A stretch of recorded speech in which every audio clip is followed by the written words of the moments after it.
What's up YouTube? The Master Gamer here, bringing you guys another video. In today's video, we are starting a new series. Gonna be calling this something along the lines of Road to Pro, and I am here with theXyl. What's up, guys? Yeah. So we are gonna make him a Fortnite player. Just kidding. He's already that. Into a Madden player. So I'm gonna be going down the basics to the more advanced tips, getting him better and better at the game. So eventually, you know, maybe he'll score a point. Struggle. That's a struggle. Yeah, we don't have advanced editing techniques yet. So here's his Twitter. Everything's spelled out like this. Oh, nice. Yeah, we got a whiteboard. Oh, really? Yeah, advanced editing techniques. All right. So in this video, we're gonna be breaking down offense. Gonna be going over 4 or 5 plays from the gun bunch scheme. So getting right into it, we're gonna start with mesh post. Mesh post, one of the best plays this year, and again, one of the features that mesh post allows you to do, and West Coast bunch in general really allows you to do, is max protect. Giving you the max protect option of the running back, the tight end, allows you to pick up blitzes a little better. So it's gonna be a lot easier to pick up heat, especially for coming out of the game and not really playing too much. It's gonna be a lot easier to deal with a lot of pressure because of having the West Coast bunch. So the way you're gonna want to set this up is actually you're going to want to put A on a fade if they're pressing, and on a streak if they just have backed off coverage. And all you're going to want to do is motion B or circle either inside a step and snap it, or outside a couple steps and then snap it. Just like this. Right there, B is wide open in between deep zones. And again, you'll see the drag also get open. Now, there's a few other ways you can run it. That being said, it's probably the easiest. It's a pretty straightforward play, whichever one they don't lurk through. They have a hard flat, you pass it backwards. Like it's a pretty straightforward play. If they're running a lot of cover 2, no deep blue, you're gonna want to obviously use streak as opposed to fade, because that way you can split the deep blues. So yeah, mesh post, pretty simple play. There's not too much going on. It's just drag, post. Occasionally you're gonna have to worry about the fade, but it's really just kind of a clear out route. Now, is there anything that you want to know about this play in specific? You said you can motion the circle receiver in a step and then snap? Yeah, so you can see you kind of motion in one step, you just hit the button twice. Sometimes it doesn't work on the first step. And then it's not as good in terms of a route combo, but what it really does is it complements mesh well, and I'll get to that later more in detail, but it's kind of a counter motion. If that makes sense. Is that to beat a different coverage? No, it's not to beat anything else. It's kind of to bait their user.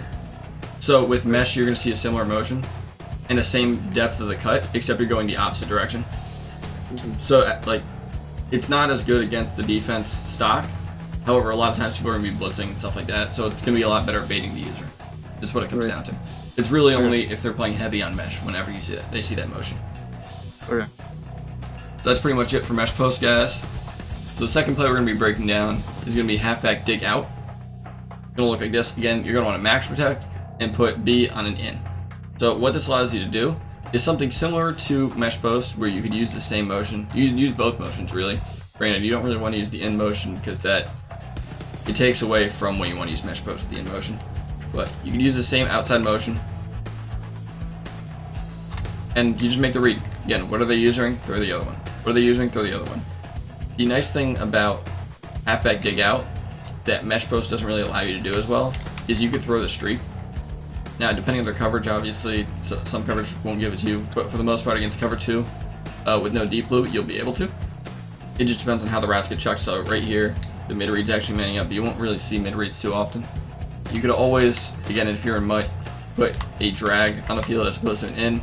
Just give slightly different spacing. It's just going to be easier to user both routes. If it's a drag with an in, it's not as easy to user. So again, right here, I'll just show you how it kind of gets under the cloud. Obviously, you don't have the other controller plugged in, or you'd have to hold it a little longer, but for the most part, it's pretty simple reads on both these plays. Very similar concepts. The nice thing is both really beat man well, both posts, so you won't have to worry about that. The drag will beat cover 2 man on both. The in, again, so you don't have to worry about man too much. I'll just show you the hitch option. And again, same thing with A on the fade streak as mesh post. If they're pressing, you're going to want to fade more than a streak, and vice versa. Now with the hitch, the real benefit of the hitch is it holds the user. they kind of have to make a decision, but they can't make a decision. So you force them to make a play when they can't make a play. They're on the inside, you playmaker it outside. They're on the outside, you playmaker inside. If they're being indecisive, you hold them there and you throw the post. It's just that simple. So again, you can throw it pretty much to either side. Again, give it a second. And then same thing. It acts as a delayed drag or a delayed in or a delayed zig route, something along those lines. It's, again, a pretty simple play, very effective. So is there anything you need to know there for halfback dig out? This is just like a general question. Okay, any of these plays are you gonna have like halfback route? Yeah. Okay, cause like, can you do like a halfback wheel here to like take away that cloud fly? Yeah, you could. The only thing is, it really just depends on the defense. Because in this game, for some reason, the tight end doesn't do a good enough job alone blocking a lot of heat. So if they're playing coverage, yeah, that would work. You could even do something like a swing route just to pull out the cloud flat. So I could show that here. Or even you could put the tight end on like a drag to do that and just create different layers. But it's like with the swing route, it's going to hold the cloud flat outside. Yeah. And giving you the same thing with the hard flat too. It'll hold that zone outside. So there's a bigger window where you can throw it late. But yeah, that's an option. Yeah, I was just wondering that, cause like obviously I don't like throwing into like tight coverage, and I know like most like probably casual players don't.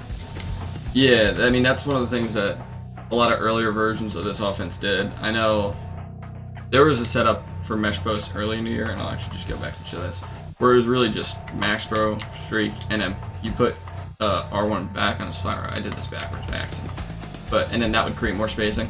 There are ways to do it. It really just depends on how comfortable you are. If you feel like you want to be able to block the blitzes a little better, go ahead and max protect. If you feel confident against the pressure you're playing, put a running back on the swing route to pull out this flat zone. Put a tight end on a flat route. Something on those lines. If it's going to make it easier for you, that's just fine. I just I wouldn't focus on it. The only thing is that is worth knowing that if you do put a dude in a flat route or swing route, it might mess up the playmaker plays. So that's probably part of the reason why it's kind of came out of favor, since most people play a variant of Mutt where you have playmaker. But again, if you're playing regs, and that'll help you, there's no reason not to do it. Okay. So on to the next one. We are going to have PA post. PA post, PA slot post in West Coast, whatever other playbook in the game, it's called PA post. And there's a few ways you to run it. Right now, we're just going to show you one way. It's actually just going to be the double drag setup from the really early in the year. It's a setup that's kind of fallen out of favor, but for right now, it's a pretty basic concept that's easy to learn. You don't have to worry about the timing. You don't have to worry about breaking cloud flats yet. Even though, again, it's very good, I just want to go over the basic route combos first, and then we'll get into breaking the game later down the line. So all it is you drag the tight end, you drag B, and you motion B over. Oh, okay. Yep, all the way over. And it just does a good job. It floods the zones on the left side of the field. If they have a hard flat, you throw the C route. If they have a cloud flat, you throw the drag.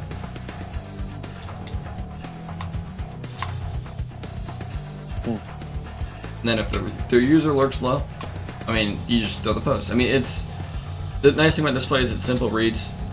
The only issue is there's not a lot of plays with this motion. So I'm just throwing the drag a ton. I could probably throw other routes. But there does need to be a way to mix in similar motion. And the best way of doing that, from what I found, if you're going to run this play, is probably going to be out of Z-spot. Or sorry, not Z-spot, we're in 2018 now. In halfback dig out. And the best way of doing that is, again, just put the drag on the field and double drag. Right in between those zones. We're playing on all Madden again, so all the zones react as if they're 91 zone. So as you can see, it beats cover 2 relatively well. It'll beat cover 3 all the same thing, cover 4. Hard flats, you just want to worry about throwing that C route. Let me get back to the play real quick. If they're playing cloud flats, throw the drags or throw the posts. If they're lurking low, you throw the posts. If they're lurking high, you throw the drags. It's pretty straightforward. So, one thing worth mentioning with this play, again, I did mention that there's not a lot of plays where you could still utilize this motion the same as you could early in the year. So the one play that I would use outside of draw, because draw is an easy one, you can do whatever motion you want, and it'll look like a pass, which is nice. I would actually use halfback dig out.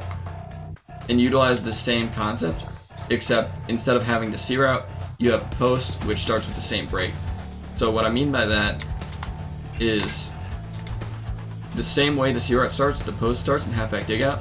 Do the same motion, same double drags, the same vertical route, but instead of having a C route, you have a post. So the same exact play.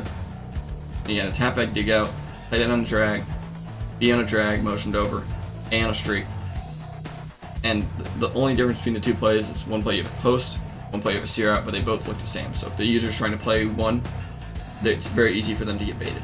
But outside of that, it's a pretty simple play. Again, the reads are fairly straightforward.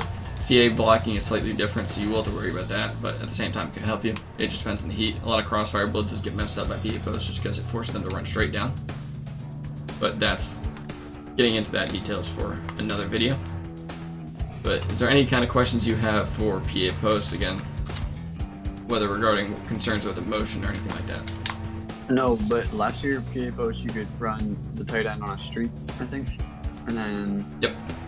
Can you run PA post at all like it was last year or not? Yeah, I you think it could. was like tight end on a streak and then motion B out on a slant. I wouldn't put them on a slant, but you can definitely. What a lot of people will do is do something like this, where they'll put the tight end on a streak and they'll put B on a hitch. Okay. Now, the reason why they'll do this is because the C route, there's a way to break clad flats. I'm not going to say to do that right now, so the easiest way of doing it would be either. I mean, this is a possibility if they do it with hard flats, I guess, but. Right. And it really is the best way of running it, but for right now, I would just say drag B. And run it like this. The streak will pull up any kind of middle hook or vert hooks or something, anything like that, and it'll make the post more open, so it's going to force them to lurk one. And at that point, you can just mess with motion. So you can motion circle over, you can motion it out, just to kind of give the same look and throw them off, and that is a good way you could run it. Okay. The next play I'm going to be breaking down is corner strike. So right here, all we're going to be doing is put A or X on a 5-yard in route, snapping it. This play is really good for cover 3 because it attacks those flat zones really well. It puts pressure on both flats, and they kind of have to make a decision what they want to cover. Now the downside to corner strike is you're sending 5 routes out, so you need to make your read quick. That being said, it is a pretty simple read to make. You look left, check the flat zones. You look right, check the flat zones, and you throw whatever route's open. Right here, we're gonna see. Okay. It looks like hard flats. Pass it down, and right there, wide open for quick little 10 yards. And again, same thing. Really quick plays.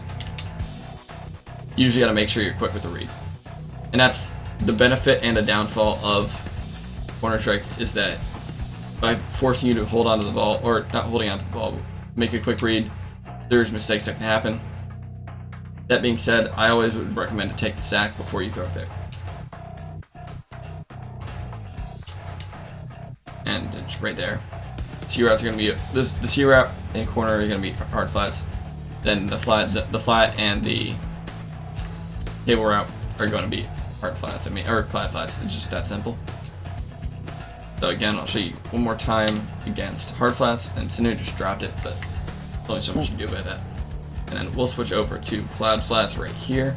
All right, so now we got cover 2, and I'll show you how to utilize the flat routes. So pretty much, you see cloud flats, you're gonna want to throw the table route. Now again, there are ways to mess with the C route to get it open against cloud flats, and same with the corner route. But I'm not gonna break that down now, just because it's really just to get simple plays out there first, so then we could have something to build off of. Yeah, same with the flat route. Again, about 5 yards. What I would recommend always on those flat routes is when you throw them, is immediately go to stiff arm, because you're gonna fall forward a lot. Especially on like flat routes, once you get to the sideline, you'll get pretty good stiff arm animations. So that's generally what I would recommend. And for some reason right now, I just can't get the opportunity to stiff arm. But they will be there. Okay. Just super chats. Try this one more time. If it doesn't stiff arm, Man 18 wins. Yeah, there it is. That's the animation we're looking for. So throw it, gain 2 yards, stiff arm, gain 2 more yards. pretty straightforward. Again, just don't force anything. That's the biggest thing. If they're lurking heavy on the outside and they're sending pressure, that's what the 5-yard in is for. If they're putting their safety in a hard flat, something that people like to do is put A or X on a streak, and that'll kind of help with that. But outside of that, it plays pretty simple. But you got any questions there about dealing with heat or anything like that? Nah, this one's straightforward. Yeah, and it will get more complicated in the future, but right now. Yeah, this one looks like my least college play. Well, Counter-Strike is probably the best, actually. Really? Yeah. Yeah, I'm not gonna call it that much. I would argue that one. It's definitely, you have to factor in that a lot of times people are setting 5 at like a crossfire, so they're gonna be in cover 3 with the hard flats. Huh. So this kills that.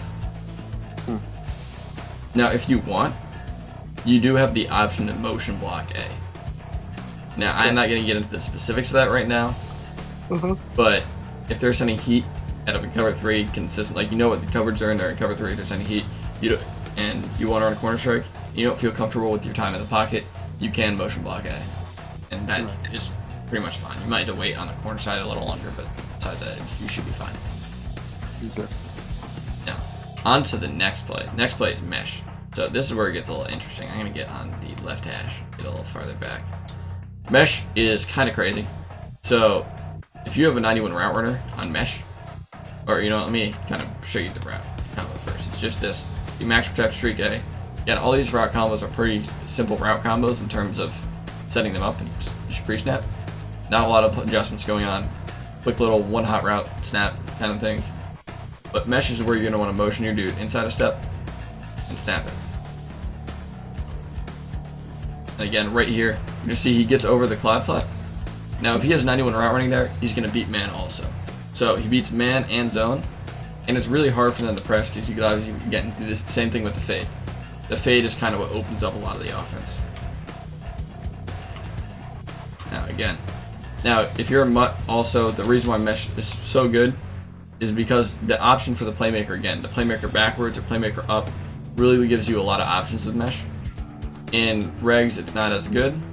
That being said, it's still a pretty good play, especially for attacking cover 2. And in regs, another reason why it's really good is because there's no real user that can run with Julio. In mutt, you do kind of have those guys where you could say, here, cover him, and he'll do it. In regs, you don't really have that option, so let's just run it flipped real quick just so we can show Julio be Julio. Because Julio's kind of a different breed, and he's kind of like your Mosses and mutt. And again, we'll just show this here. Just watch how fast he really gets out of there, especially with the cut. And then just ag it if there's a dude there. High point it, you'll be alright. And then even against cover 3, so I'll show you guys against cover 3. So again, a lot of times you're in cover 3. You're gonna see cover 3 hard flats, not really cloud flats as much because they're gonna be setting pressure. And then you might just want to slide to the side of the corner out because you just want to roll out that way, for the most part. And then same thing with cover 3 really. Just you get the double team, roll out, slide. And I got a really bad pass from Matt Ryan. You want to pass that down at the outside. Matt Ryan kind of fought me on that one, but that's alright. We'll just do it one more time. See there, right there. Now again, we got a bad pass, but it was enough, as you can see, it shielded off Stephon Gilmore. So if you have any questions with mesh, it can be a little more complicated than the other plays, even though it looks pretty brain dead. There's a few nuances to it that kind of go into it. This one looks easier than the other play. It's easier, but the reasons why it works are more complicated, if that makes sense. Like it's pretty brain dead of a play to run, but at the same time, like there's some things that seem weird with it. It's like you kind of just want to know your slides really with this. You don't want to like roll away from the corner out because that's kind of the route you want to throw. If you're across the field, it's not going to go well. Okay. Yep. And outside of that, the one play that I want to mention is drag, or not drag. What am I saying? Draw. So just that back draw. It's your run mix in. It's going to be your run audible.